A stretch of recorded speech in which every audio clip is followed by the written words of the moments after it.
Hello बच्चों, आप सभी लोगों का फिर एक बार स्वागत है आज के क्लास में। तो बच्चों, जैसा कि हम लोग मैथ में चैप्टर नंबर 1 पढ़ा रहे थे, क्लास 10 का मैथ, और चैप्टर नंबर 1 में पढ़ा रहे थे, यानी पार्ट 1 2 3 पढ़ा दिए। आज पार्ट 4 ये लास्ट क्लास है इस चैप्टर का, ठीक है। तो ये सारे बोर्ड मॉडल क्वेश्चन है जो सीधे आपका मैट्रिक में पूछे जाएंगे क्वेश्चन। तो सब्जेक्टिव क्वेश्चन लेके आए हैं, साथ में कुछ ऑब्जेक्टिव क्वेश्चन भी रहने वाले हैं। तो आइए बने रहिए मेरे साथ, देखते हैं सीधे हम लोग। तो बच्चों, यानी क्लास 10th और सब्जेक्ट होगा मैथ, चैप्टर नंबर 1। और चैप्टर नंबर 1 का 3 पार्ट पढ़ा चुके हैं ऑलरेडी। ये चौथा पार्ट है जो कि आज फुल फ्लेज ये चैप्टर वास्तविक संख्याएं कंप्लीट करने वाले हैं। तो ये वास्तविक संख्या है और मैट्रिक परीक्षा 2026 के लिए मोस्ट इंपोर्टेंट क्वेश्चन लेके आए हैं। सभी इंपोर्टेंट क्वेश्चन है, ठीक है। एक बार समझेंगे तो कभी नहीं भूलेंगे। तो आपको एक बार में सीधे आपका माइंड में बैठ जाएगा। तो आज के क्लास से, सिर्फ आज वाला क्लास, ये पार्ट 4 से कम आपको एग्जाम में 8 से 10 नंबर पूछने वाले हैं, ठीक है। तो बने रहिए, सीधे हम लोग चलते हैं क्वेश्चन की ओर, देखेंगे हम लोग। चलिए, पहला क्वेश्चन आपके सामने आ चुका है।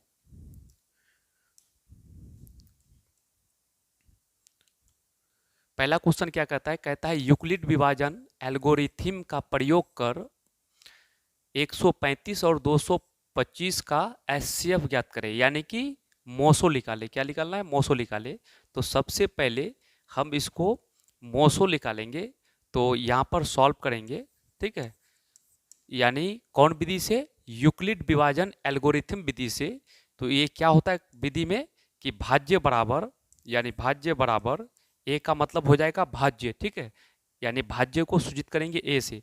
तो भाज्य बराबर भाजक गुना भागफल प्लस शेष, ठीक है। जहां पर ए का मतलब होता है भाज्य और बी का मतलब होता है भाजक, क्यू का मतलब होता है भागफल और आर का मतलब होता है शेषफल, ठीक है। ये याद रखिएगा। अब यहाँ पर क्या करना है? 135 और 225 में छोटा कौन है? 135। तो 135, ठीक है, और भाग दे देना है 225। अब इसको भाग दीजिए। अब देखिए यहाँ पर एक बार चलेगा, क्योंकि अगर दो बार चलाएंगे 135 दूनी 270 हो जाएगा। तो यहाँ पर एक बार चलाएंगे, ठीक है। तो कितना हो जाएगा? 135, 135 एक के बारे में। अब इसको घटाएंगे तो यहाँ 0 होगा, यहाँ 12 में 3 घटेगा तो 9 होगा, और यहाँ 1 में 1 जाएगा, कुछ नहीं होगा, 90। अब 135 से 90 शेष क्या हो गया? छोटा हो गया। तो फिर इसको 90 भागा 135 को यहाँ उतार देंगे, ठीक है, 135। अब यहाँ पर देखिएगा, तो एक बार चलेगा, ठीक है। तो यहाँ पर 90 हो जाएगा। अब देखिए 5 में 0 घटेगा तो 5 होगा, और यहाँ पर 13 में 9 घटेगा तो 4 होगा, 45। फिर 90 में 45 छोटा हो गया, तो फिर 45 को ऐसे करेंगे, फिर 90 को यहाँ बैठा देंगे, ठीक है। अब इसको भाग देंगे तो 45 दूनी क्या हो जाएगा? 90 हो जाएगा। 45 दूनी 90। तो ये पूरा पूरा कट गया, शेषफल 0 आ गया। ये तब तक करते जाना है जब तक शेष 0 आ जाए, ठीक है। शेष 0 आ जाएगा तो छोड़ देना है। अब देखिए, अब यहाँ पर जो देखिएगा तो ये क्या हो जाएगा? ये बीज वाला जो है ना, 225 जो है ये हो जाएगा भाज्य। क्या हो जाएगा? भाज्य। और ये भाज्य हो जाएगा, ये हो जाएगा भाजक, और ये हो जाएगा भागफल, और ये हो जाएगा शेष पहला भाग के लिए, ठीक है। यहाँ पहला भाग के लिए ये हो जाएगा यहाँ से यहाँ तक। तो ए के जगह पर क्या लिखेंगे? 225 लिखेंगे। क्या लिखेंगे? 225 बराबर, यानी भाज्य बराबर भाजक। तो भाजक कितना है? 135 है, 135 है, गुना भागफल कितना है? तो भागफल हो गया 1, ठीक है। और प्लस शेष कितना आया? तो 90 आया। कितना आया? 90 आया। फिर हम क्या करेंगे? ये भाजक को इसमें देखिएगा तो यहाँ पर क्या हो गया? 90 भागा 135, ठीक है। तो ये 135 हो जाएगा क्या? यानी कि भाज्य हो जाएगा। फिर 135 लिख देंगे, ये वाला को लिख देंगे 135, ठीक है। ये हो जाएगा भाज्य बराबर भागफल। ये भाजक लिख देना है, भाज्य बराबर भाजक हो जाएगा। क्योंकि यहाँ से ये जो भाग का काम हुआ ना, ये कंप्लीट हो गया। तो ये कंप्लीट हो गया तो फिर एक देखिए 90 भागा 135, ठीक है। तो ये हो जाएगा क्या? ये बीज वाला हो जाएगा भाज्य, ये हो जाएगा भाजक, ये हो जाएगा भागफल, और ये हो जाएगा शेष, ठीक। तो लिखेंगे क्या? 90, ठीक है, 90 गुना भागफल कितना है 1, और प्लस में शेष कितना आया, तो शेष यहाँ पर आया है 45। कितना आया है 45, ठीक है, 45 आ गया। फिर ये 90 को बना देंगे हम लोग क्या, भाज्य। जैसा कि यहाँ देख रहे हैं, यहाँ पर 45 भागा 90, ठीक है, तो बीच में ये 90 आया तो 90 हो जाएगा भाज्य। तो भाज्य बराबर क्या होता है, भाज्य बराबर भाजक। तो भाजक कितना है, 45 से भाग दिए हैं, 45 गुना भागफल कितना आया है 2 आया है, प्लस शेष कितना आया है 0। तो अब 0 आ गया तो छोड़ देना है, ठीक है। अब 0 जो आया है इस लाइन में भाजक कितना है, तो भाजक यहाँ पर है 45। तो अतः, ठीक है, यानी अतः एस सी एफ का मतलब मोसो बराबर ये आंसर होगा, ठीक है, आपका आंसर 45 हो जाएगा। तो हमेशा आप देखिएगा जहाँ 0 आएगा शेषफल, तो उसमें जो भाजक आएगा वही हो जाएगा मोसो। क्या हो जाएगा, मोसो, यानी एस हो जाएगा। तो ये आंसर होगा आपका। ये बिहार बोर्ड में 2 नंबर में हर हाल में क्वेश्चन पूछे जाते हैं, चाहे आपका यहाँ पर 135 की जगह पर 125 आ जाए, 255 आ जाए, लेकिन ऐसा कह के एक क्वेश्चन आपसे पूछा जाएगा 2 मार्क्स का, ठीक है। तो आप देख लीजिए, आपको एग्जाम में इसी पैटर्न पर बनाना है, साइड में इस तरह से रफ कर देना है, और उसको देखते हुए यहाँ पर इसको सजा देना है, 2 नंबर कंप्लीट हो जाएगा। चलिए इसका लीजिए एक बार स्क्रीनशॉट, फिर हम आगे बढ़ते हैं, नेक्स्ट क्वेश्चन की ओर आगे बढ़ेंगे हम लोग। चलिए दूसरा नंबर का क्वेश्चन देखेंगे। तो दूसरा नंबर का क्वेश्चन क्या कहता है, क्वेश्चन नंबर दूसरा, ठीक है, दूसरा क्वेश्चन नंबर क्या कहता है यूक्लिड विभाजन एल्गोरिथम विधि से 870 और 225 का एचसीएफ ज्ञात करें, यानी कि मोसो निकालना है, महत्तम समावर्तन निकालना है। तो इसमें भी वही काम करेंगे, क्या करेंगे कि भाज्य बराबर, भाज्य का मतलब ए बराबर बी क्यू प्लस आर, ठीक है। अब इसको फिर वही भाग की प्रक्रिया करेंगे हम लोग। इन दोनों में छोटा कौन है, तो छोटा है आपका जा करके 225। तो क्या काम करना है, यानी काम ये करना है कि 225, ठीक है, को भाग देना है किस, 225 भागा 870, ठीक है, 870, ठीक है, इसको भाग देंगे हम लोग। तो अब जब भाग देंगे तो सबसे पहले लगाइए 870 है और यहाँ 225 है, 4 बार चलाएंगे तो 4 दूना 800, 25 चौका 100, ज़्यादा हो जाता है तो 3 बार चलेगा। कितना बार चलेगा, 3 बार, 5 या 15, ठीक है, हासिल 1, 3 दूनी 6, 1 7 हो जाएगा, और 3 दूनी 6 हो जाएगा, ठीक है। अब यहाँ पर इसको घटा लेते हैं, 10 में 5 जाएगा तो 5 हो जाएगा, ठीक है। उसके बाद यहाँ बचेगा कितना आपका, तो यहाँ 6, अब 6 में 7 नहीं घटेगा, एक पैंचा लेंगे तो यहाँ 16, 16 में 7 जाएगा तो 9 हो जाएगा, और यहाँ पर बचेगा कितना, तो बचेगा यहाँ 7, 7 में 6 जाएगा तो 1 होगा, ठीक है, 195। अब ये 225 से यहाँ शेष छोटा हो गया, तो फिर ये 195 भाग लगाएंगे 225, ठीक है, ऐसा लिख देंगे, ठीक। अब यहाँ पर देखिए कितना बार चलेगा, तो यहाँ पर लगभग 5 कम 200 है, 2 बार चलाएंगे तो 400 ज़्यादा हो जाएगा, तो 1 बार चलेगा, तो यहाँ पर हो जाएगा 195, ठीक है, 195 होगा। तो 100 जब 95 होगा तो इसको हटा देंगे, 5 से 5 जाएगा 0 होगा, 5 से 5 जाएगा क्या होगा, 0 होगा, 12 में 9 जाएगा, तो यहाँ 12 में 9 जाएगा, 9 3 12, तो 3 होगा, ठीक है। अब यहाँ पर बचेगा क्या, यहाँ पर बचेगा जाकर के एक में एक जाएगा कुछ नहीं, तो 30 हुआ। तो फिर 195 से 30 छोटा हो गया, शेष छोटा हो गया, तो इसको फिर भाग देंगे हम लोग, 195 लिख देंगे, ठीक है, 195 लिख देंगे।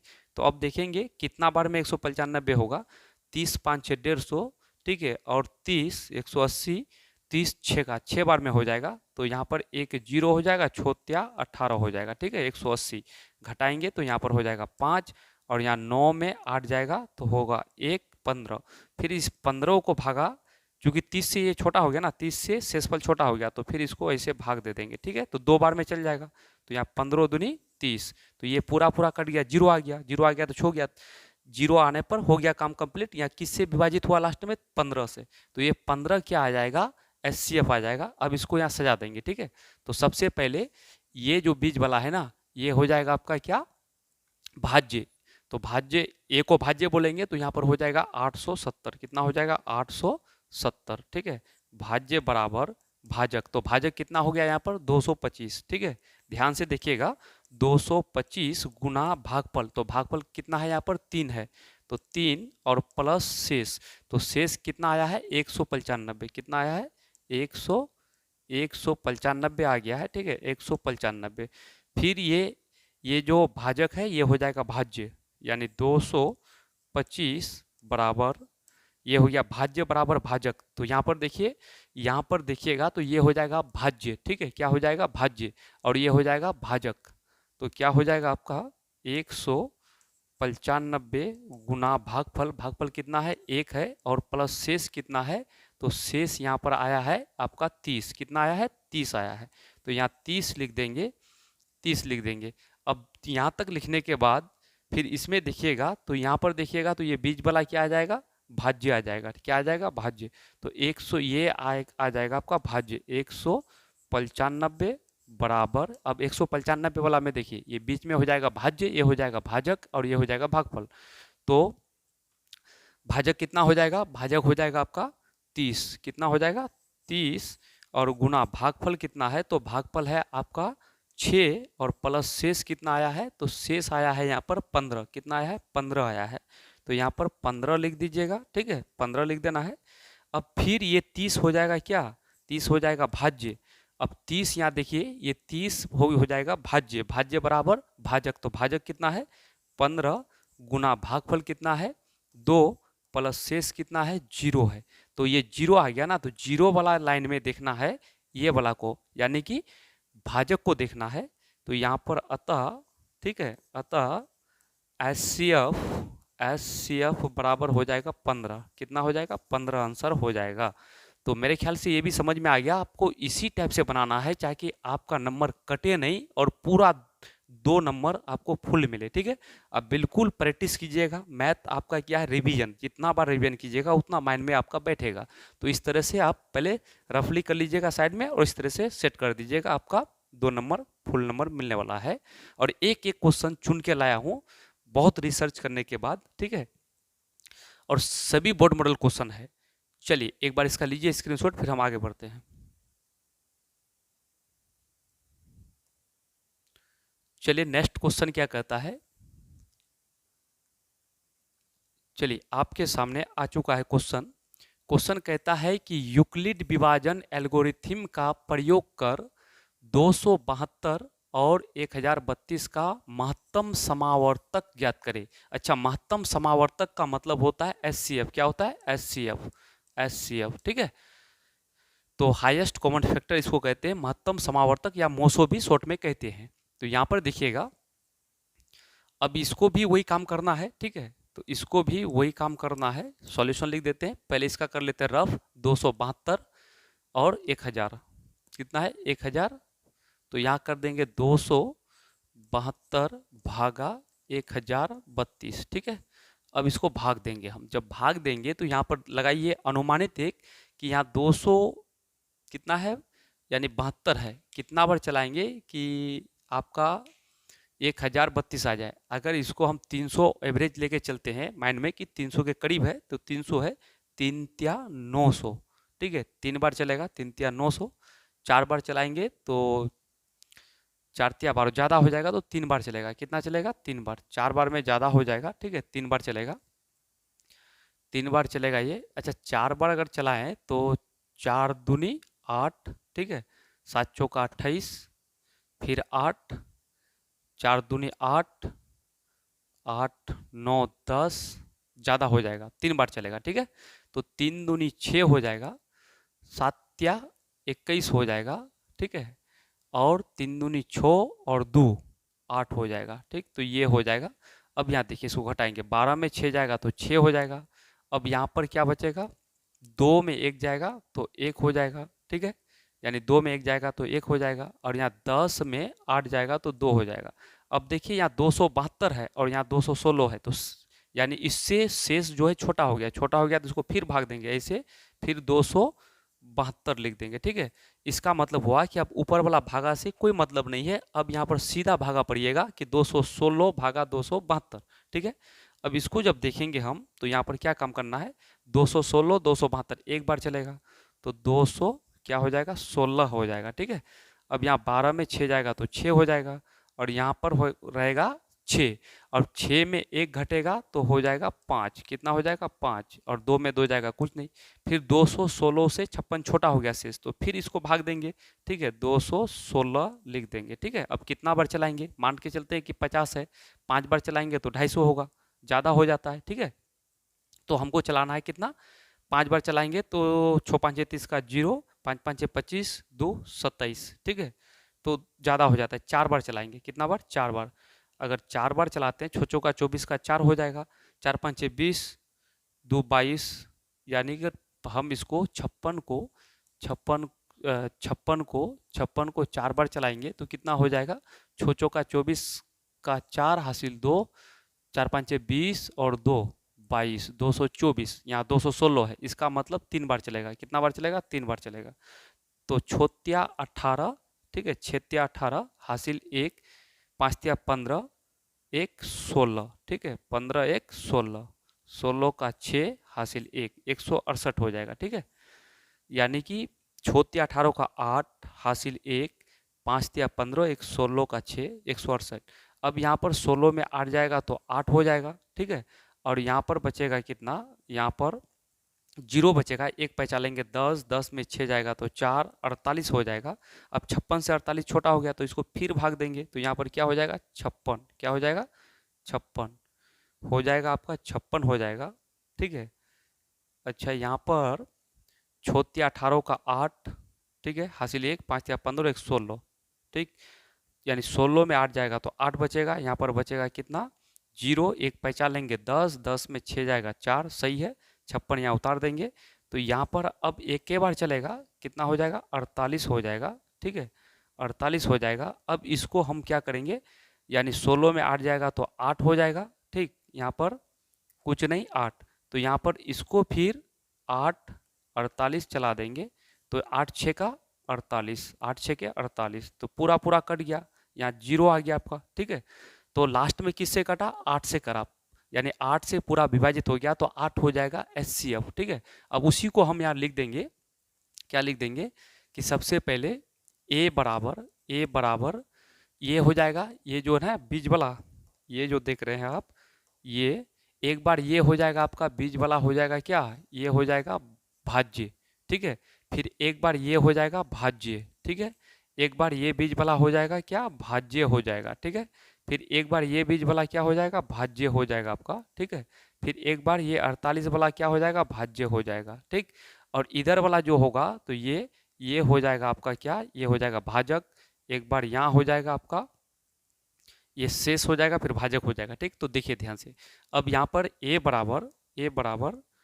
बराबर जो होगा तो बी क्यू प्लस आर। ठीक है, बी क्यू प्लस आर, बिल्कुल पूरा देखिए, 100% देखिए। ठीक है, बीच में स्किप नहीं कीजिए, तब आपको समझ में आएगा। इसके बाद जो एक एक क्वेश्चन है ना, उतना इंपॉर्टेंट है आपके लिए कि डायरेक्ट आपका ऑब्जेक्टिव सॉल्व होने वाला है। तो मेन क्वेश्चन अभी दिखाने वाले हैं, पहले इसको देख लीजिए सब्जेक्टिव को, फिर इसी के साथ जुड़ा हुआ है, इसी क्लास में ऑब्जेक्टिव भी है। ठीक, तो यहाँ पर ए का मतलब हो जाएगा भाज्य। ठीक है, और बी का मतलब हो जाएगा भाजक, क्यू का मतलब हो जाएगा यानी कि भागफल, आर का मतलब शेषफल हो जाएगा। तो यहाँ पर भाज्य हो जाएगा क्या, 1032। ठीक है, 1032 बराबर, तो भाज्य कितना हो जाएगा, 272, 272 गुना, अब यहाँ पर भागफल कितना हो जाएगा, 3 प्लस शेष कितना आ गया, तो शेष आ गया यहाँ पर 216। ठीक है, 216, फिर ये 272 हो जाएगा क्या, 272 हो जाएगा भाज्य, बराबर भाजक कितना हो जाएगा, तो भाजक हो जाएगा 216, 216 गुना भागफल कितना आ जाएगा 1 प्लस शेष कितना आ जाएगा, तो शेष ये आ जाएगा 56, तो कितना हो जाएगा 56 हो जाएगा। ठीक है, अब फिर ये 216 जो है ना, ये हो जाएगा भाज्य, तो 216 भाज्य, तो 56 क्या हो जाएगा, भाजक 56 हो जाएगा, भाजक गुना भागफल कितना है, तो वहाँ पर देखिए 3 है, और शेष कितना आया है, तो शेष आ गया है 48। कितना आ गया है, 48 आ गया है। ठीक है, 48 आ गया है, फिर 56 हो जाएगा क्या आपका, तो 56 हो जाएगा भाज्य। ठीक है, और भाजक क्या हो जाएगा, 56 में देखिए 48 हो जाएगा भाज्य, तो 48 हो जाएगा भाज्य, और भागफल कितना आ जाएगा, तो एक बार चला है तो 1 प्लस शेष कितना है, तो शेष आया है 8। ठीक है, फिर यहाँ पर शेष आ गया क्या 8, ठीक है, शेष आ गया 8। अब ये 48 जो है ना, 48 हो जाएगा आपका भाज्य और 8 हो जाएगा भाजक, और भागफल कितना आया है यानी 6, और शेष कितना आया है 0। तो ये 0 वाला लाइन में जाकर के ये भाजक हो जाएगा मोसो, ठीक है। तो लिखेंगे अतः, क्या लिखेंगे, अतः एचसीएफ यानी महत्तम समावर्तक बराबर, ये आंसर होगा आपका। ये जो होता है ना, तो ये आपका यानी 0 वाला में जा करके ये वाला जो होता है ना, इसको बोलते हैं भाजक। क्या बोलते हैं, भाजक। तो 0 वाला लाइन में जाके ये शुरू वाला जो होता है ना, ये भाजक होता है, यही आंसर होगा। तो क्या हो जाएगा 8 आंसर हो जाएगा, क्या हो जाएगा यानी 8 आंसर। तो 272 और 1032 का महत्तम समावर्तक को कहते हैं एचसीएफ, उसी को कहते हैं मोसो। तो उसका कितना आंसर निकलेगा 8 निकलेगा, क्योंकि ये 8 से लास्ट में 8 से क्या हुआ विभाजित हुआ, ठीक है, पूरा पूरा कट के शेषफल 0 आया, तो वो हो जाएगा आपका आंसर। तो आपको इसी पैटर्न पर बनाना है एग्जाम में, ठीक है। मेरे ख्याल से आपको बिल्कुल समझ में आ चुका है।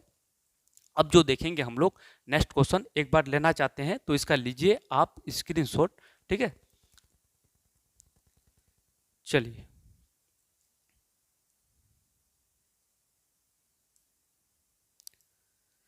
चलिए अब नेक्स्ट क्वेश्चन देखते हैं, अगला क्वेश्चन क्या कहता है।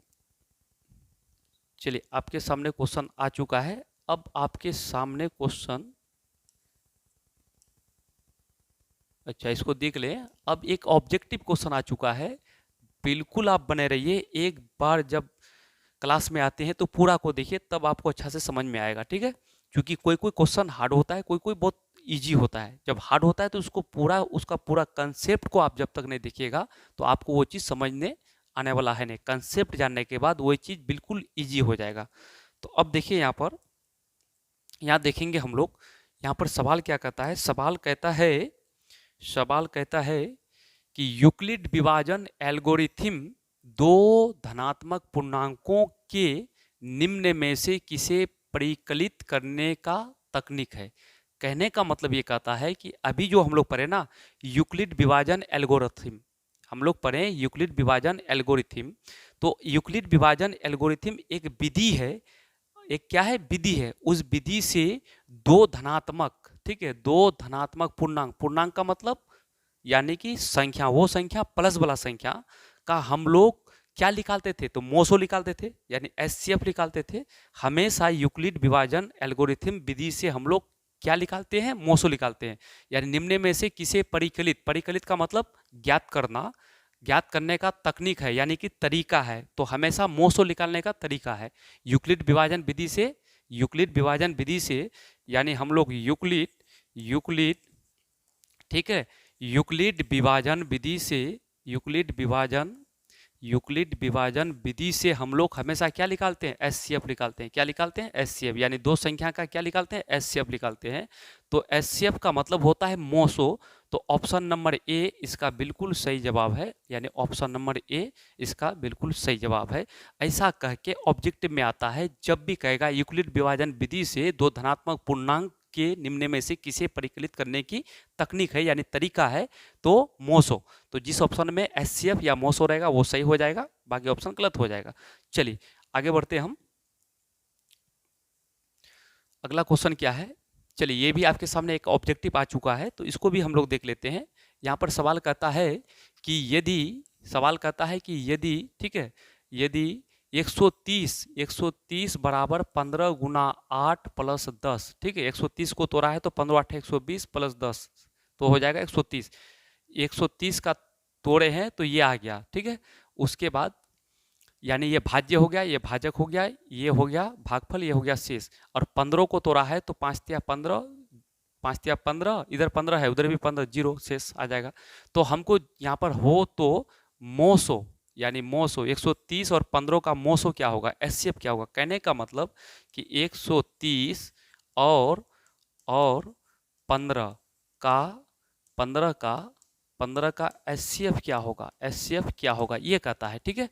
तो इसको जब ये यूक्लिड विभाजन में तोड़ा है तो इस लाइन में गौर से देखिएगा, इस लाइन में जब गौर से देखिएगा तो आपको ये पता चलेगा कि यहाँ 15 को तोड़ा है तो यानी ये भाज्य हो गया, ये हो गया भाजक, ये हो गया भागफल, ये हो गया शेष। शेष जब जीरो आ गया तो जीरो वाला लाइन में आकर के ये भाजक को देखना है कि भाजक कितना आया 5, तो वही 5 हो जाएगा मोसो। तो 5 किस ऑप्शन में है, यानी मोसो बोला है ना कि मोसो होगा तो 5 होगा, क्या होगा 5 होगा। तो ऑप्शन नंबर बी इसका बिल्कुल सही जवाब है। तो आपको जब भी ऐसा करके क्वेश्चन आता है ऑब्जेक्टिव में, जब भी ऐसा कहेगा, ऐसा तोड़ देगा, तो जहाँ जीरो रहेगा ना, तो जीरो वाला लाइन में जाकर के ये शुरू वाला जो होगा भाजक, यही क्या होगा महत्तम समावर्त होगा, मोस होगा, एचसीएफ होगा। चलिए फिर आगे बढ़ते हैं हम।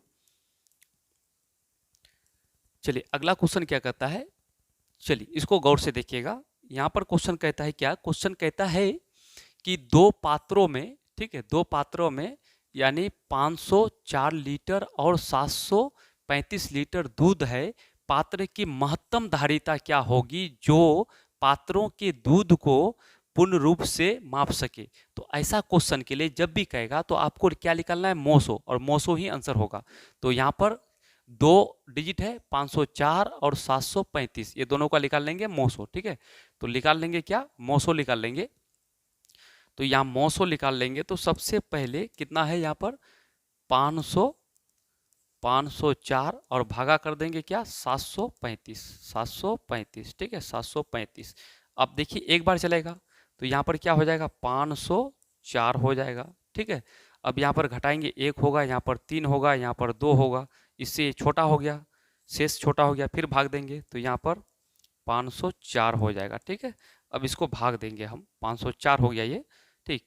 तो इसको 504 दो बार चलाएंगे तो कितना हो जाएगा 461 दूनी 62, तो 462 हो जाएगा, दो बार चलेगा आराम से। तो यहाँ 2 टाइम्स, ठीक है, दो बार। अब इसको घटा देंगे, 4 में 2 जाएगा तो 2 होगा, यहाँ पर 10 में 6 जाएगा तो 4 होगा, और यहाँ पर 4 में 4 जाएगा कुछ नहीं। तो ये 231 से ये छोटा हो गया ना, फिर इसको ऐसे कर देंगे, यहाँ पर 231 कर देंगे, ठीक है। अब इसको चलाएंगे तो ये कितना बार चलेगा, मोटा मोटी मानिए कि ये कितना बार चलेगा, 5 बार चलाते हैं तो चल सकता है 5 बार। 5 दूनी 10 का 0, उसके बाद हासिल 1, 4 5 6 20, 2 22, तो कितना हो जाएगा, यानी कि 4 5 6 20, 4 5 6, अगर 5 से चलाते 4 5 6 20 और 1 21 हो जाएगा, तो 210 हो जाएगा, ठीक है। बिल्कुल 5 बार से चल जाएगा, कितना बार से चल जाएगा 5 बार से, ठीक है। 5 दूनी 10 का 0, 4 5 6 20 और 1 21 हो जाएगा, बिल्कुल चल गया, ठीक है। तो यहाँ पर देखेंगे 1 होगा, ठीक है, यहाँ पर 2 होगा, ठीक है, 21 आ जाएगा, ये 2 से 2 जाएगा, कट जाएगा। अब 21 को फिर चला देंगे, यहाँ पर 42 लिख देंगे, तो यहाँ पर 21 दूनी क्या हो जाएगा 42 हो जाएगा, तो पूरा पूरा कट गया ना ये, 42 में 42 घटेगा 0, तो इसका मतलब किससे पूरा विभाजित हुआ 21 से, किससे 21 से पूरा विभाजित हो गया। तो इसका मोसो जो हुआ, तो मोसो कितना हो जाएगा, यानी कि मोसो हो जाएगा आपका कितना 21, यानी इसका मोसो हो जाएगा कितना 21, तो यही मोसो ही आंसर होगा। तो लिखेंगे क्या, लास्ट में लिखेंगे कि पात्र की महत्तम धारिता, लिखेंगे अतः अतः अतः पात्र की महत्तम महत्तम महत्तम धारिता बराबर 21 लीटर हो जाएगा, ठीक है, यानी 21 ये हो जाएगा आंसर, ठीक है, 21 हो जाएगा। तो ये हो जाएगा इसका आंसर, बिल्कुल सही जवाब। एक बार लीजिए इसका स्क्रीनशॉट, फिर हम आगे बढ़ते हैं, ठीक है। चलिए अब नेक्स्ट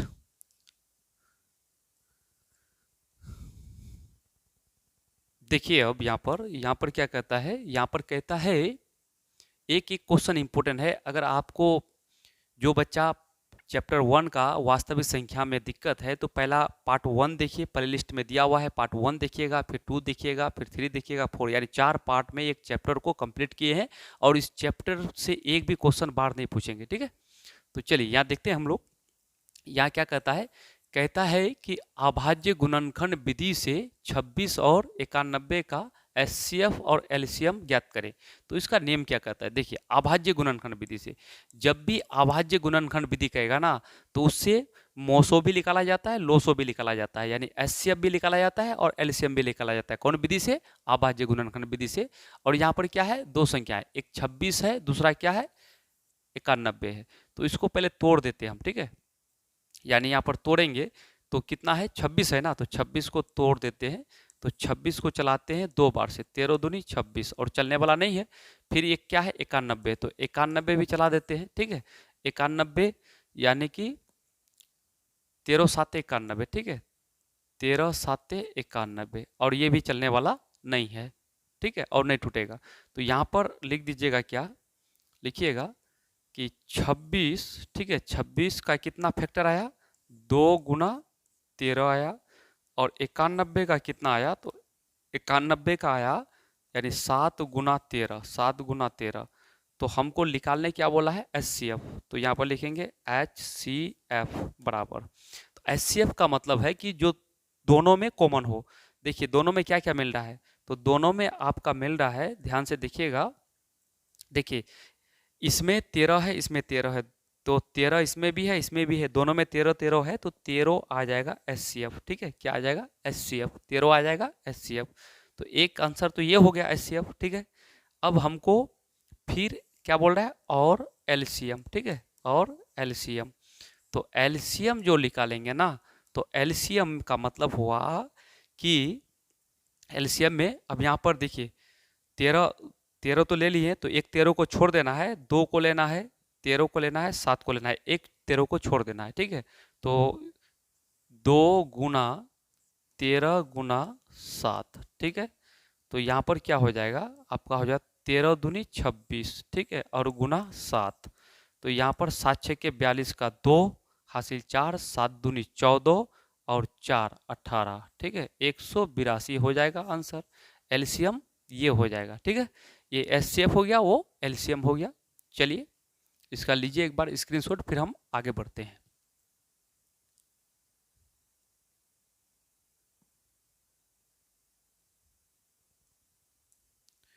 चलिए अब नेक्स्ट क्वेश्चन हम लोग आगे देखते हैं। यहाँ पर ये क्वेश्चन क्या कहता है, ये क्वेश्चन कहता है, अभाज्य गुणनखंड विधि से 9 12 27 का एचसीएफ और एलसीएम निकाले। तो आइए सबसे पहले यहाँ पर देखेंगे हम लोग। सबसे पहले तो मैथ बनाइएगा, तो सॉल्यूशन लिख दीजिएगा, ठीक है, यानी या तो हल लिख दीजिएगा। तो यहाँ पर पहले 9 है, ठीक है, 9 का फैक्टर करेंगे तो कितना हो जाएगा, 3 से चलेगा, 3 या 9, ठीक है। फिर उसके बाद क्या है, 12 है, तो 12 का लेंगे तो 2 से चलेगा 6, फिर ये 2 से चलेगा 3, 3 दूनी 6, और चलेगा ही नहीं, ठीक है।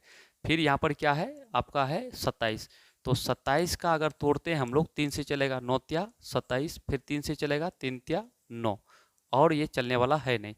तो अब यहाँ पर लिख देते हैं अब, ठीक है। अब लिख करके पहले 9 का फैक्टर क्या क्या आया, 3 गुना 3, ठीक है। फिर उसके बाद 12 का फैक्टर क्या आया, तो 12 का आ गया आपका जा करके 2 गुना 2 गुना 3, ठीक है।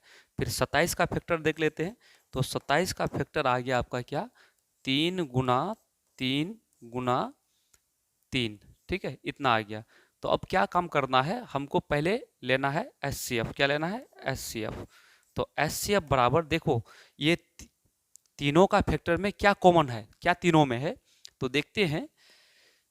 देखिए इसमें भी 3 है, ध्यान से देखिएगा, इसमें भी 3 है, इसमें भी 3 है, इसमें भी 3 है, तो 3 आ गया। उसके बाद इसमें इसमें 3 है, इसमें और 3 नहीं है, इसमें है तो नहीं लेंगे, केवल 3 ही मिल रहा है तीनों में, बाकी कोई डिजिट नहीं मिल रहा है। तो ये हो जाएगा आपका आंसर, एक आंसर। फिर उसके बाद और हमको तो एलसीएम भी बोला है ना, तो एलसीएम, ठीक है, एलसीएम बराबर हो जाएगा। अब देखिए यहाँ पर 3, इसमें क्या है, 3 पर पावर 2 है, यहाँ 3 पर पावर 1 है, यहाँ 3 पर पावर 3 है। तो अधिक पावर वाला लेंगे, 3 3 3 3 बार है, यानी 3 पर पावर 3 हो जाएगा, तो अधिक पावर लेंगे, यानी 3 पर पावर 3 ले लेंगे, और गुना, अब देखिए 2 पर पावर 2 है, और इटो लाइन में अगर देखेंगे हम, तो यहाँ पर क्या है कि आपका 3 पर पावर 1 है और 2 गुना 2 करेंगे, 2 पर पावर 2, तो 2 पर पावर 2 ले लेंगे, मैक्सिमम घात वाला को लेंगे। तो यहाँ पर क्या हो जाएगा, इसको गुना करेंगे तो 27 हो जाएगा, और इसको गुना करेंगे तो कितना हो जाएगा, 4 हो जाएगा। अब इसको गुना कर देते हैं, 7 चौका 28 का 8, ठीक है, 4 दूना 8, 9 10, 108 एलसीएम हो जाएगा, ये आंसर हो जाएगा। ठीक, देख लीजिए एक बार गौर से, फिर हम आगे बढ़ते हैं। चलिए हम अब आगे बढ़ते हैं, आप लोग देख लिए।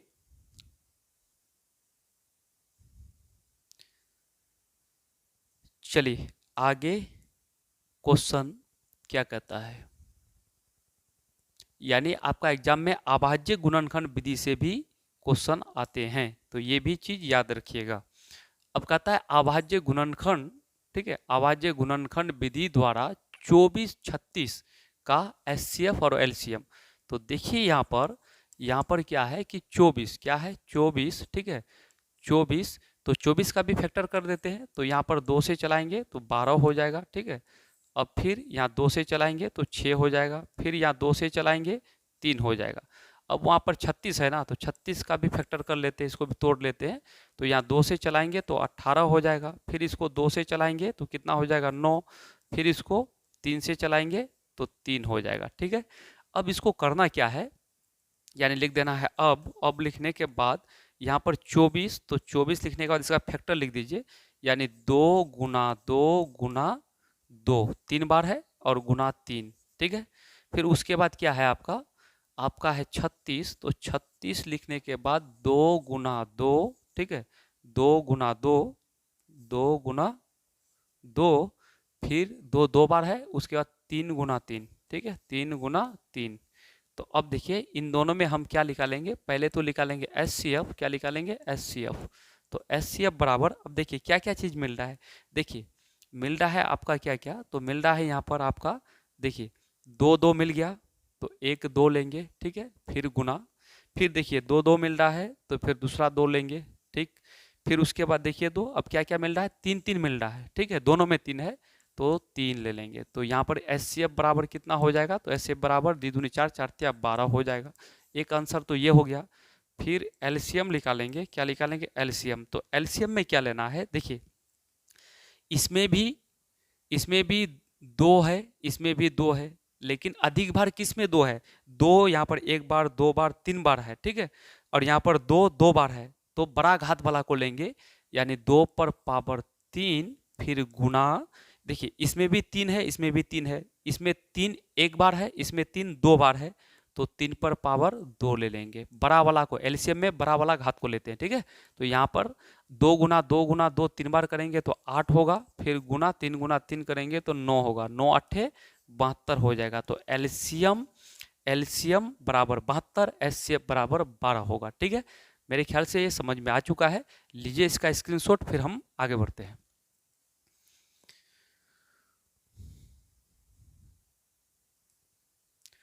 चलिए अगला क्वेश्चन आपके सामने क्या है, अभाज्य गुणनखंड विधि से 3 क्वेश्चन लेके आए हैं, फिर उसके बाद मोस्ट इंपोर्टेंट क्वेश्चन होने वाला है।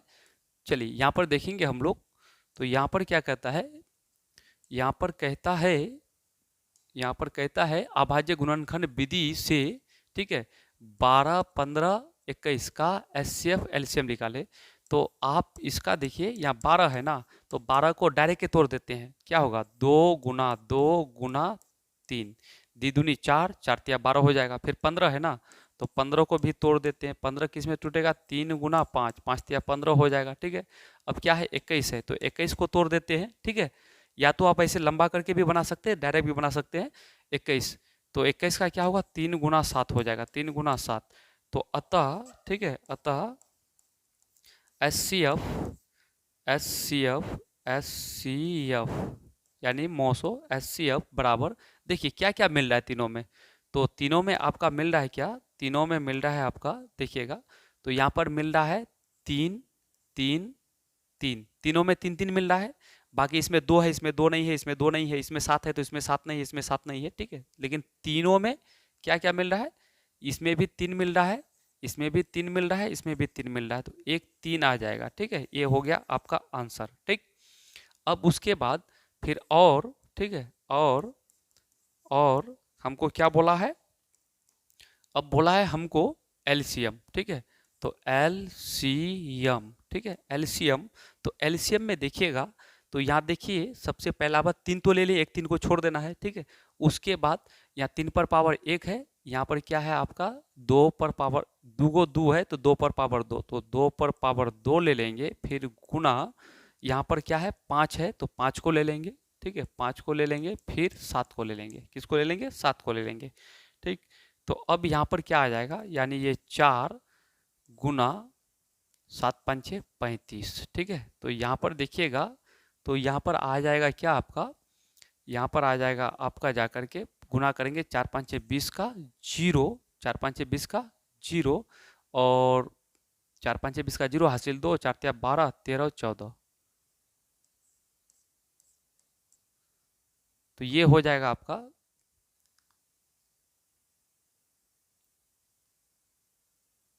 ठीक, ये हो जाएगा क्या आपका, 1 मिनट यहाँ देख लीजिए, यानी कि इसमें से आप ले लिए हम क्या, तो ले लिए आपका जा करके 2 पर पावर 2, ये 3 को छोड़ दिए, फिर 3 गुना 5 ले लेंगे, ठीक है, 3 गुना 5 7, तो 7 5 35, दूनी 4, एक 3 छुटा हुआ है, ठीक, एक 3 क्या है छुटा हुआ है, एक तो 3, चूंकि एक 3 ले लिए यहाँ पर ना, तो एक 3 तो बचेगा ना, एक 3 यहाँ पर बचेगा, ठीक है, एक 3 और गुना कर दीजिए, तो यहाँ पर क्या हो जाएगा 0 4 तिया 12, ठीक है, 0 4 तिया 12, और 3 कम 3 1 4, तो क्या हो जाएगा 420, इसका आंसर हो जाएगा, क्या हो जाएगा 420 हो जाएगा, क्योंकि 1 3 एचसीएफ में आ गया है, तो दूसरा डिजिट को तो लेना ही पड़ेगा, ठीक। चलिए इसका लीजिए स्क्रीनशॉट, फिर हम आगे बढ़ते हैं। चलिए आपके सामने, चलिए यहाँ पर देखिएगा, एक है आपका क्या ऑब्जेक्टिव क्वेश्चन,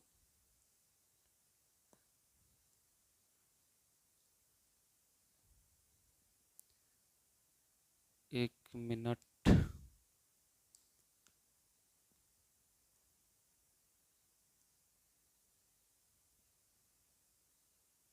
ये आ गया आपका,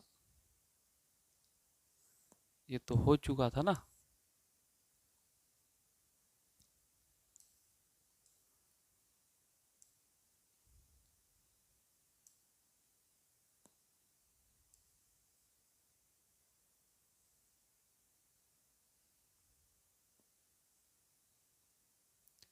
चलिए इसको देखिएगा, यहाँ कहता है क्या, यहाँ पर कहता है कि आपको, यहाँ पर कहता है कि सबसे छोटी भाज्य और सबसे छोटी अभाज्य संख्याओं का महत्तम समावर्तक यानी मोसो क्या होगा।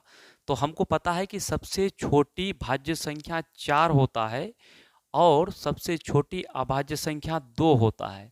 तो ये 4 और 2 का मोसो कितना हो जाएगा, तो छोटका से बड़का को भाग दे दीजिए, दी दूनी 4, ठीक है, तो ये पूरा कट गया, तो किससे कटा 2 से कटा, तो इसका आंसर 2 हो जाएगा, ठीक। ये तो सिंपल क्वेश्चन था। चलिए आगे बढ़ते हम लोग, अब देखने वाले हम लोग नेक्स्ट क्वेश्चन।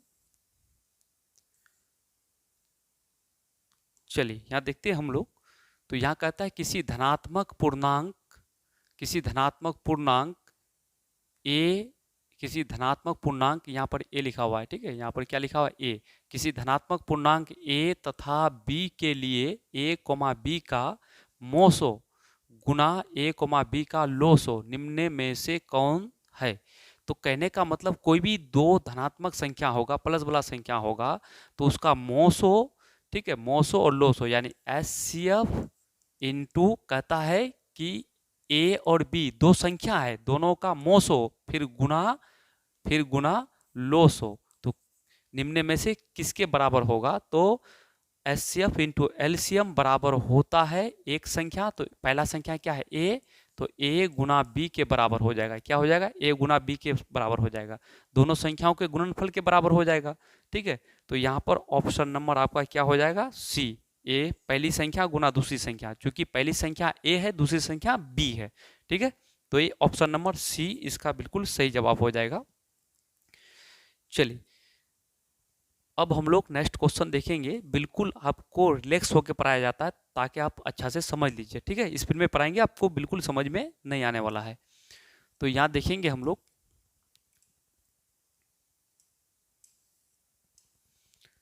चलिए इस क्वेश्चन को हम लोग देखते हैं। यहाँ पर क्या कहता है ये क्वेश्चन, क्वेश्चन कहता है दो धनात्मक पूर्णांकों ए और बी के लिए, ठीक है, एचसीएफ, ठीक है, एचसीएफ ए कोमा बी गुना एलसीएम ए कोमा बी बराबर है। तो यहाँ पर क्वेश्चन में एक चीज देखिएगा, यहाँ पर क्वेश्चन में और बटा में यहाँ दिया हुआ है क्या, बटा में दिया हुआ है ए बी, क्या दिया हुआ है ए बी, ठीक है। कहने का मतलब कहता है कि दो संख्या है, एक संख्या का नाम है क्या, ए, और दूसरा संख्या का नाम है बी। ये दोनों का एचसीएफ इंटू एलसीएम, ठीक है, और बटा में दोनों संख्याओं का गुणनफल, दोनों संख्याओं का गुणनफल। तो हम जानते हैं कि हम क्या जानते हैं कि जितना मोसो गुना लोसो का गुणनफल होगा उतना ही दोनों संख्या का गुणनफल का मान होगा। ये दोनों का मान एचसीएफ यानी एचसीएफ और एलसीएम का गुणनफल अगर 10 होगा तो उन दोनों संख्याओं का गुणनफल भी क्या होगा, 10 होगा। तो ऊपर नीचे सेम होगा तो क्या हो जाएगा, 1 हो जाएगा। तो 1 कौन सा ऑप्शन में मिल रहा है, ऑप्शन नंबर ए इसका बिल्कुल सही जवाब है, ठीक है। हमेशा याद रखिएगा कि मोसो गुना लोसो दोनों को गुना करने पर यानी एचसीएफ गुना एलसीएम जितना मान आएगा उन दोनों संख्याओं का गुणनफल का मान उतना ही आएगा, ठीक है। तो इस कंसेप्ट से 1 आएगा, ऊपर नीचे सेम है भाग देंगे तो 1 आएगा। चलिए आगे बढ़ते हैं हम लोग, यहाँ पर देखते हैं। यहाँ पर अगला क्वेश्चन क्या कहता है, क्वेश्चन कहता है कि यदि a बराबर 2 पर पावर 3 इंटू 3 इंटू 5 और b बराबर 2 पर पावर 4 इंटू 5 इंटू 7 तब लोसो होगा, ठीक है। तो लोसो क्या होगा, तो लोसो का मतलब होता है एलसीएम, एलसीएम का मतलब होता है कि बड़ा घात वाला। यहाँ भी 2 है, यहाँ भी 2 है, ठीक है। तो यहाँ पर 2 पर पावर 3 है, यहाँ 2 पर पावर 4 है, तो बड़का को लेंगे, 2 पर पावर 4 ले लेंगे, फिर गुना। यहाँ पर देखिए अब देखिए यहाँ पर क्या है, 3 है, इसमें 3 नहीं है, 3 को ले लेंगे, ठीक है। फिर उसके बाद क्या है, फिर यहाँ पर क्या है, 5 है, 5 दोनों में है, एक को ले लेंगे, फिर गुना 7 ले लेंगे, ठीक है। तो इसको गुना कर देंगे, इसको गुना करेंगे तो 2 गुना 2 गुना 2 4 बार करेंगे तो यहाँ पर क्या हो जाएगा, तो यहाँ पर हो जाएगा जाकर के आपका यानी दी दूनी 4, 4 दूनी 8, 8 दूनी 16, 16 हो जाएगा, यानी 16 गुना हो जाएगा 5, 16 हो जाएगा, गुना 3 हो जाएगा, गुना 5 हो जाएगा, गुना 7 हो जाएगा, ठीक है। अब यहाँ देखेंगे 16 5 6, 16 5 6 80 हो जाएगा, फिर गुना 3 गुना 7, ठीक है। फिर इसको गुना करेंगे तो 8 या 24 हो जाएगा, फिर गुना 7 हो जाएगा, फिर इसको गुना करेंगे 0 7 चौका 28, ठीक है, हासिल 2, 7 दूनी 14, 15 16, ठीक है। तो यहाँ पर हो जाएगा 1680, 1680 ऑप्शन नंबर डी इसका बिल्कुल सही जवाब है, 1680 हो जाएगा। एक बार गौर से देख लीजिए इसको, ठीक, फिर आगे हम लोग बढ़ेंगे। चलिए अब अगला क्वेश्चन क्या कहता है, चलिए यहाँ पर क्वेश्चन देखते हैं हम लोग। कहता है कि 2 10 20 के लोसो और मोसो का अनुपात होगा। तो सबसे पहले देखिए यहाँ पर क्या है, पहले 2 है तो 2 का अगर फैक्टर करेंगे तो क्या हो जाएगा, यानी 2 एक कम 2 होगा, 2 ही होगा। उसके बाद क्या है 10 है तो 10 का फैक्टर करेंगे तो 5 दूनी 10, ठीक है, ये हो जाएगा। उसके बाद क्या है 20 है तो 20 का फैक्टर क्या हो जाएगा, 2 गुना कितना हो जाएगा, 5 हो जाएगा, 4 5 20। अब देखिए पहले निकाल लेते हैं एचसीएफ, क्या निकाल लेते हैं एचसीएफ। तो एचसीएफ बराबर क्या हो जाएगा, देखिए इसमें भी आपका, इसमें भी 2 मिल रहा है, इसमें भी 2 मिल रहा है, इसमें तीनों में 2 मिल रहा है तो एचसीएफ 2 हो जाएगा, ठीक है। फिर निकाल लेते हैं हम लोग एलसीएम। तो एलसीएम जब निकालेंगे तो एलसीएम का मतलब देखिए यहाँ भी 2 है, यहाँ भी 2 है, यहाँ भी 2 है, लेकिन 2 एक बार है, 2 एक बार है, 2 2 बार है। तो बड़ा का यानी जब भी एलसीएम निकालेंगे तो बड़ा घात वाला को लेंगे, अधिक 2 वाला को लेंगे, ठीक है। तो क्या हो जाएगा 2 गुना 2 फिर गुना 5 5 है, 5 ले लेंगे तो यहाँ पर क्या हो जाएगा, तो यहाँ पर हो जाएगा द्विगुनी 4, 4 5 6 20 हो जाएगा। एलसीएम कितना हो जाएगा? 20 हो जाएगा। तो कहने का मतलब ये है कि आपका एचसीएफ कितना हो गया? 2 हो गया। एलसीएम कितना हो गया? 20 हो गया। लेकिन हमको कह रहा है क्या? लोसो और मोसो का अनुपात। जब लोसो मोसो का अनुपात कहेगा तो अनुपात जो लिखेंगे ना, अनुपात, तो अनुपात बराबर पहले बोला है लोसो, तो लोसो का मान कितना हो गया? 20, ठीक है।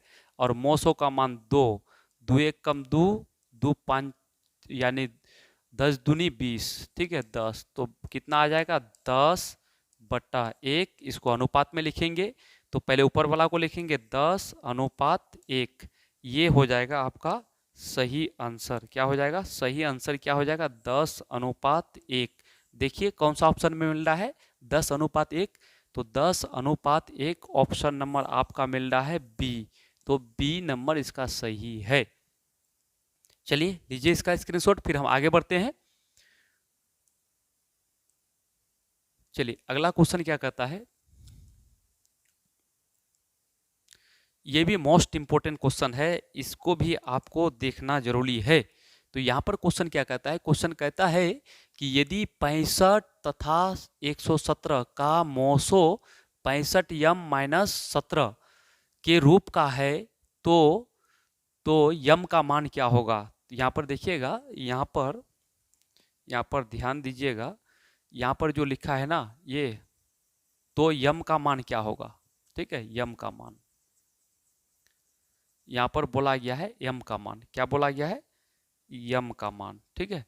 यहाँ पर बोला गया है यम का मान, ठीक है। किसका मान? यम का मान। यम का मान क्या? क्योंकि यम लगा हुआ है तो यम, यहाँ पर अगर एक्स लगा हुआ रहेगा तो एक्स का मान बोलेगा, यहाँ पर वाई लगा हुआ रहेगा तो वाई का मान बोलेगा।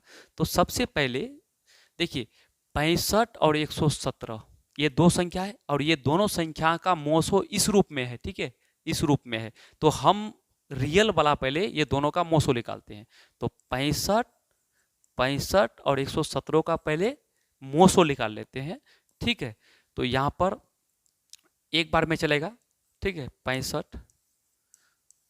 अब यहाँ पर हो जाएगा 2, यहाँ पर 11 में 6 जाएगा तो 5, ठीक है। इसको फिर 65 कर देते हैं। अब यहाँ पर एक बार चलेगा तो यहाँ पर क्या हो जाएगा? 52 हो जाएगा, ठीक है। क्या हो जाएगा? 52 हो जाएगा। तो यहाँ पर अब 52 जो होगा तो यहाँ पर हो जाएगा कितना?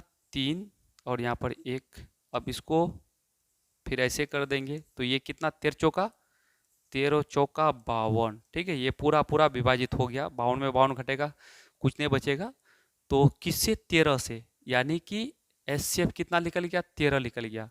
अब देखिए एचसीएफ जब 13 निकल गया तो हम लिखेंगे एचसीएफ, ध्यान दीजिएगा, एचसीएफ, ठीक है। एचसीएफ बराबर कितना निकला? 13 निकला। लेकिन दिया हुआ क्या है? दिया हुआ क्या है? ये दोनों का मोसो इस रूप में है। किस रूप में? तो एचसीएफ के नीचे लिखेंगे क्या है? 65m -117, ठीक है, और बराबर कितना? 13। ये सवाल का मोसो दिया हुआ है और हम रियल में निकाले तो 65 निकला, ठीक है। तो बराबर 13 कर देंगे, यानी 65, ठीक है, 65m बराबर 13। ये माइनस में है, इधर आएगा प्लस में 117 होगा, ठीक है। तो 65m बराबर, इसको जोड़ेंगे तो कितना हो जाएगा? 7 3 10 का 0, 1 1 2 1 3, 130 होगा। अब देखिए 65 दूनी 130 होता है तो यम बराबर कितना हो जाएगा? 2 आ जाएगा। m बराबर 2 आ जाएगा। तो यहाँ देखिएगा m बराबर क्या आ गया? 2 आ गया, ठीक है। तो m बराबर 2 और हमको कह रहा था यम का मान, तो यम का मान 2 किस ऑप्शन में मिल रहा है? ऑप्शन नंबर बी इसका बिल्कुल सही जवाब है। चलिए एक बार गौर से देख लीजिए, फिर लीजिए इसका स्क्रीनशॉट। कभी कभी इस क्वेश्चन को 2 नंबर में पूछा जाएगा, ठीक है। कितने नंबर में? 2 नंबर। ऑब्जेक्टिव, बहुत सारे ऑब्जेक्टिव ऐसे हैं कि उसको 2 नंबर में भी, सब्जेक्टिव में भी पूछे जाते हैं, आपको बना के आना है, ठीक। चलिए लेते हैं हम लोग अगला क्वेश्चन। देखिए ऐसा करके भी सवाल में सवाल आते हैं। यहाँ पर क्या कहते हैं सवाल? सवाल कहते हैं कि वृत्ताकार पथ, पथ का मतलब रास्ता, ठीक है, वृत्ताकार पथ पर 3 धावक एक ही स्थान से दौड़ना प्रारंभ करते हैं तो एक चक्कर लगाने में क्रमशः 3 घंटे, 4 घंटे एवं 8 घंटे समय लगता है। यदि तीनों को प्रस्थान बिंदु पर पुनः मिलने में लगा समय होगा।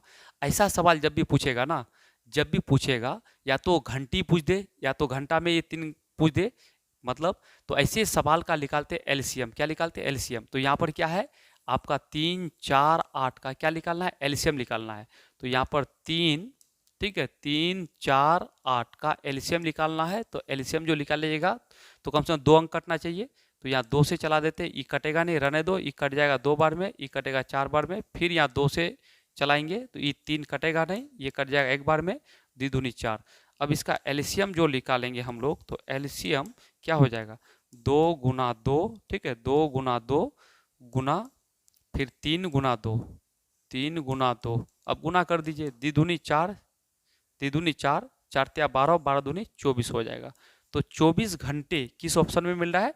तो ऑप्शन नंबर डी में मिल रहा है, ठीक है, इसका बिल्कुल सही जवाब। जब भी ऐसा लंबा चौड़ा क्वेश्चन दे दे और बोलेगा एक वृत्ताकार पथ पर दौड़ने के लिए इतना घंटे लगते हैं, तो इसका निकाला जाएगा एलसीएम, या फिर एक साथ इतना घंटी बज रहे हैं तो वो भी इस टाइप का क्वेश्चन का निकालते हैं हम लोग एलसीएम, ठीक है।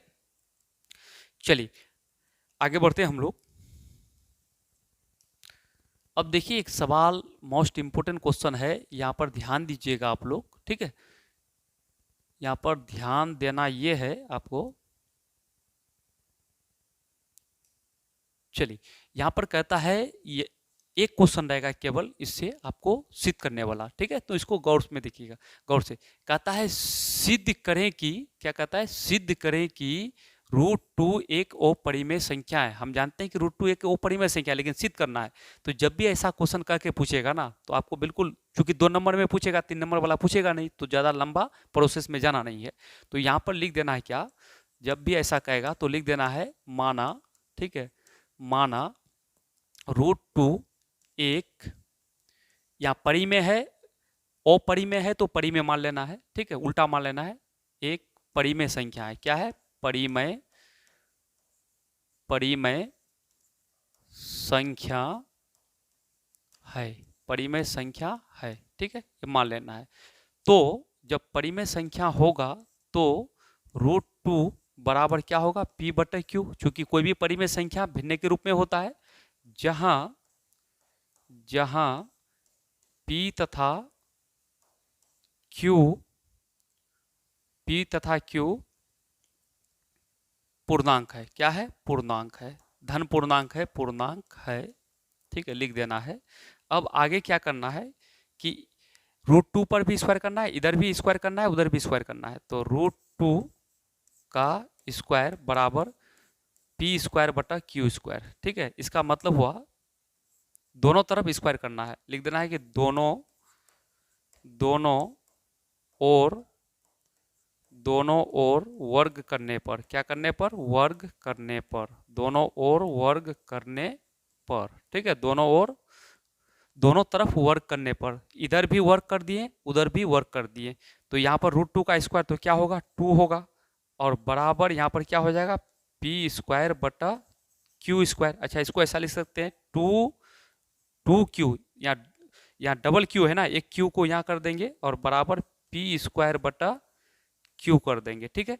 अब देखिए, इसको बोलेंगे LH, इसको बोलेंगे RH, दोनों आपस में बराबर नहीं है, दोनों आपस में क्या है? बराबर नहीं है, यानी कि LH नॉट इक्वल RH, क्योंकि ये जो है ना 2Q एक आपका है क्या?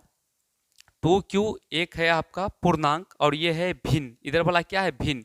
तो पूर्णांक और भिन्न हमेशा आपस में बराबर नहीं होता है, पूर्णांक और भिन्न हमेशा आपस में बराबर नहीं होता है। तो यहाँ पर यहाँ लिख देंगे, क्या लिखेंगे कि LHS नॉट इक्वल, यानी बराबर नहीं है RHS, यानी ये जो है ना, ये 2Q इसके बराबर नहीं है, कहने का मतलब ये पूर्णांक है और ये क्या है? भिन्न है। तो यहाँ पर हम लोग कह सकते हैं क्या?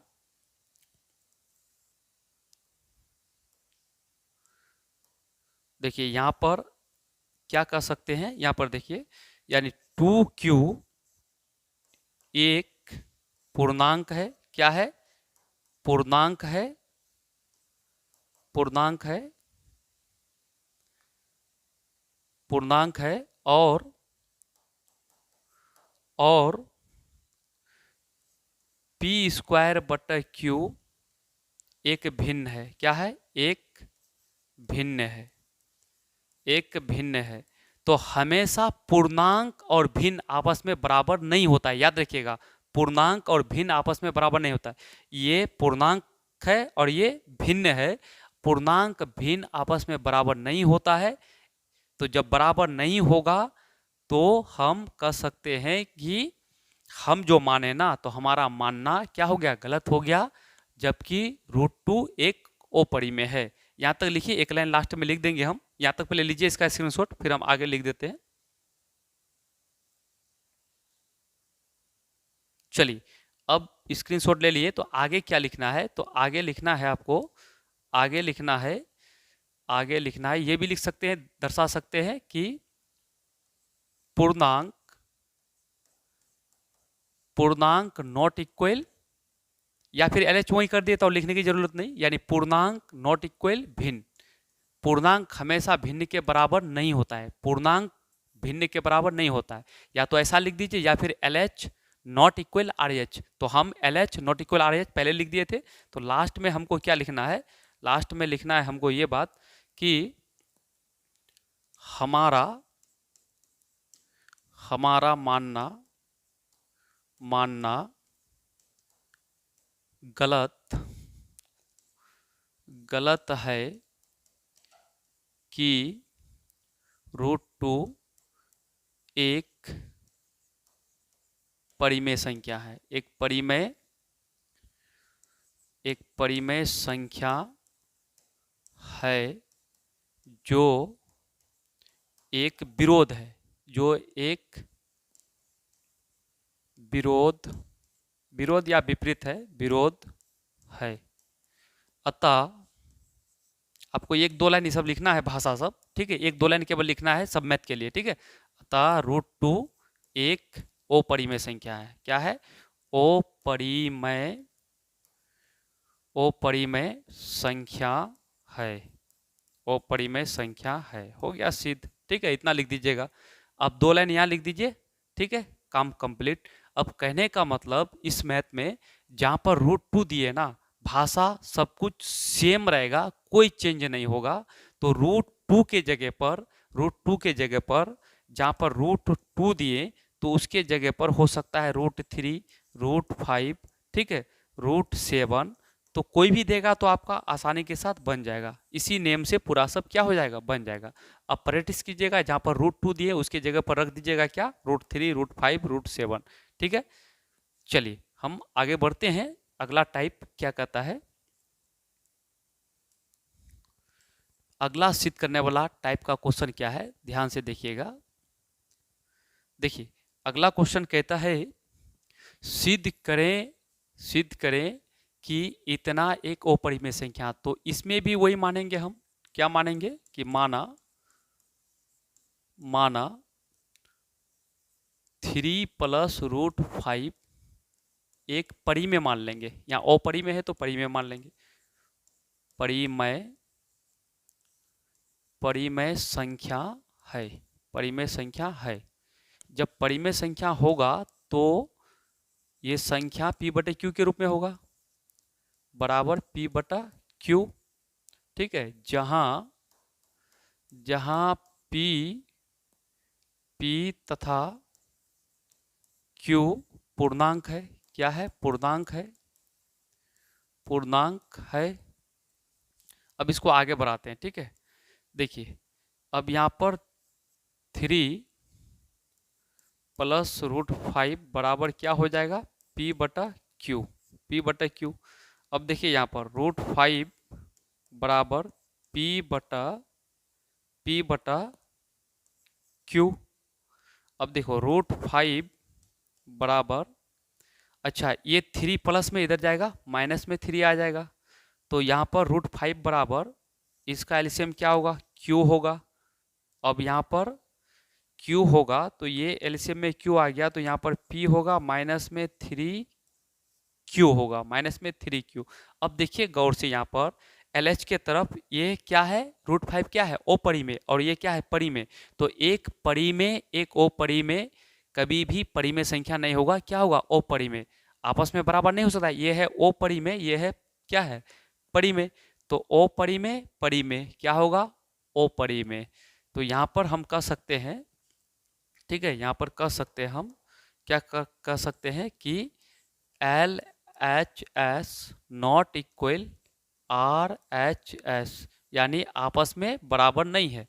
यानी ये जो मान है ना, ये दूसरे, ये और ये बराबर नहीं हो सकती है। ठीक है, ये L H A R H बराबर नॉट इक्वल, क्योंकि ये है ओ परी में, ये है परी में। तो एक परी में एक ओ परी में क्या होता है, ओ परी में हो। तो इसलिए हमारा मानना क्या हो गया, गलत हो गया। तो हम लिख सकते हैं यहाँ पर क्या, हमारा हमारा मानना गलत है, गलत है कि 3 + √5 एक परिमेय संख्या है, एक परिमेय संख्या है। परिमेय संख्या मानना ही क्या हो गया, गलत हो गया। परिमेय संख्या है जो एक विरोध है, जो एक विरोध है, क्या है, विरोध है। तो क्या लिखेंगे, अतः 3 + √5 एक, तो गलत हो गया। तो क्या सही बात है कि ओ परिमेय वाला बात सही है, एक ओ परिमेय संख्या है, ओ परिमेय संख्या है। ठीक है, क्लियर हो गया। एक बार लीजिए स्क्रीनशॉट इसका, चूंकि आपको 2 नंबर में पूछेगा ही, ज्यादा लंबा बनाना नहीं है। ठीक है, इतना लिख दीजिएगा, 2 नंबर मिल जाएंगे आपको।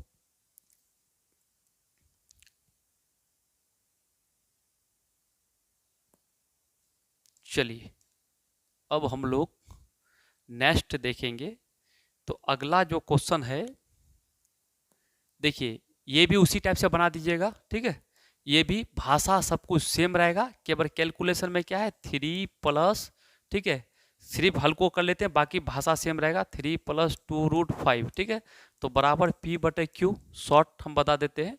तो यहाँ पर लिख सकते हैं 2√5 बराबर P/Q, ये प्लस में है तो माइनस में 3 होगा। ठीक है, तो यहाँ पर 2√5 बराबर P, ठीक है, इसका एलसीएम Q होगा, तो माइनस में क्या हो जाएगा, 3Q हो जाएगा। ठीक है, 3Q हो जाएगा। अब देखिए यहाँ पर ध्यान से, √5 बराबर P-3Q, और बटा, ये गुना में है तो बटे में आ जाएगा 2Q। ठीक है, तो यहाँ भी देखिए L H S not equal R H S. ठीक है, चूंकि ये है परी में, ये है ओ परी में, ये परिमेय संख्या, ओ परिमेय संख्या, दोनों बराबर नहीं हो सकता आपस में। ठीक है, तो इतना दिखाने के बाद फिर वो भाषा लिख देंगे कि हमारा मानना गलत है कि इतना एक परिमेय संख्या है जो विरोध है, अतः इतना एक अपरिमेय संख्या है। तो इस तरह से सॉल्व कर लीजिएगा। चलिए हम आगे बढ़ते हैं, फिर देख लीजिए एक बार।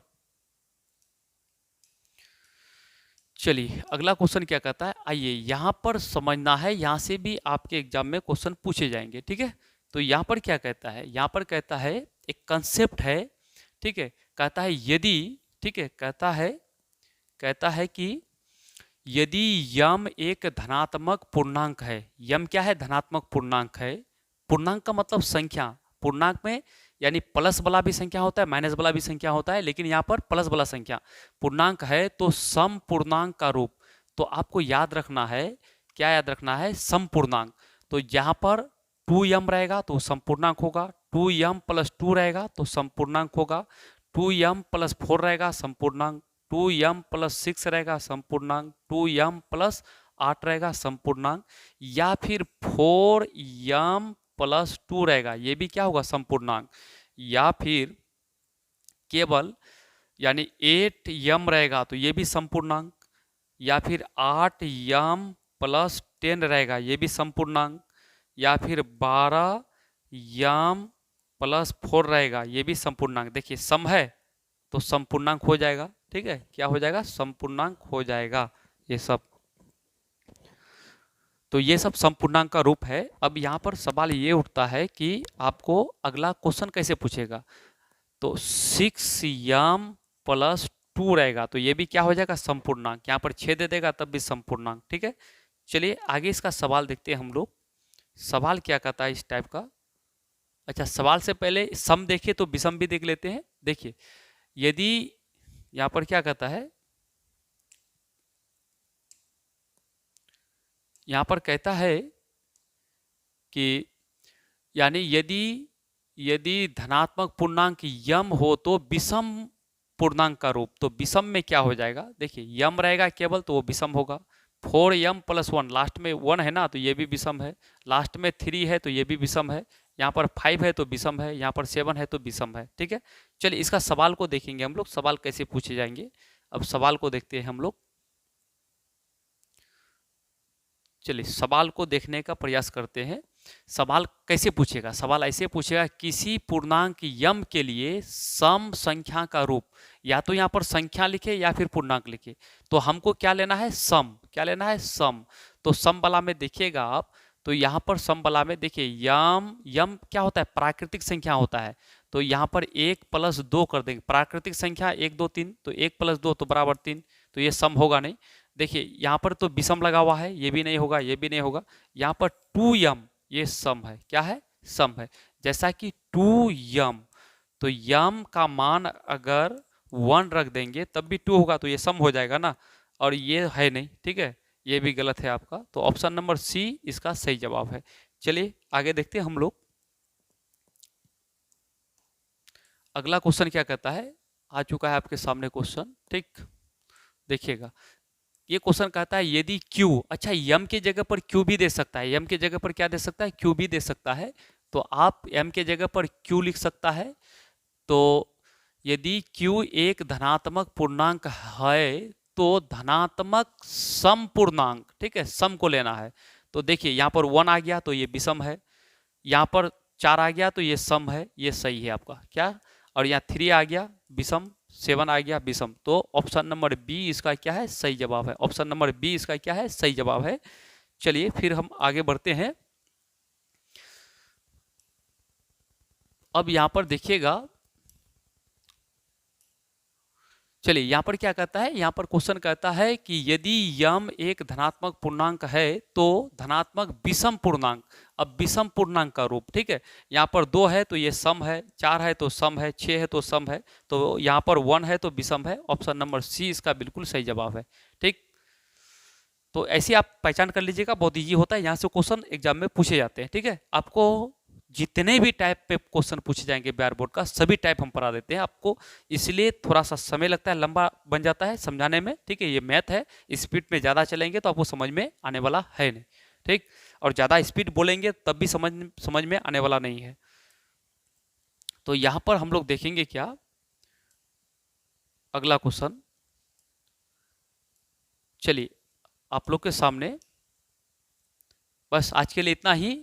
आज आप लोग का पहला चैप्टर कंप्लीट कर दिए, मात्र 4 क्लास में कंप्लीट कर दिए। 4 क्लास में आप एक्सरसाइज का एक भी मैथ नहीं पढ़िएगा, ये सब पूरा पढ़ लीजिएगा तो एग्जाम में एक भी क्वेश्चन छोड़ के नहीं आइएगा, क्योंकि आपका ऑब्जेक्टिव, सब्जेक्टिव, 2 नंबरिया, 1 नंबरिया सब कुछ कंप्लीट कर दिए और बहुत बेहतरीन तरीका से पढ़ाया गया है।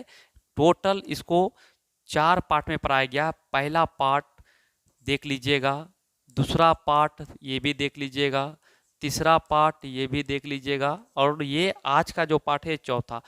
टोटल 4 क्लास में आपका वास्तविक संख्या फुल फ्लेज कंप्लीट कर दिए। ये चारों पार्ट को जो बच्चा सही से देख लेते हैं तो इस चैप्टर से, पहला चैप्टर से कम आपका एग्जाम में 12 से 15 नंबर, एक ही चैप्टर से 12 से 15 नंबर आपका पॉकेट में है, ठीक है। इसके बाद चैप्टर नंबर 2 यानी बहुपद लाने वाले हैं। उस चैप्टर का भी बहुत बड़ा रोल है, कम से कम उस चैप्टर से आपको 12 से 15 नंबर वहां भी पूछे जाते हैं। तो चैप्टर 1 और 2 पढ़ के आप 2 चैप्टर से 30 नंबर कंप्लीट कर सकते हैं, ठीक है, केवल 2 चैप्टर पढ़ के जो विद्यार्थी कमजोर है तो मैथ में पास कर सकता है। चलिए, तो इसको पूरा देखिएगा।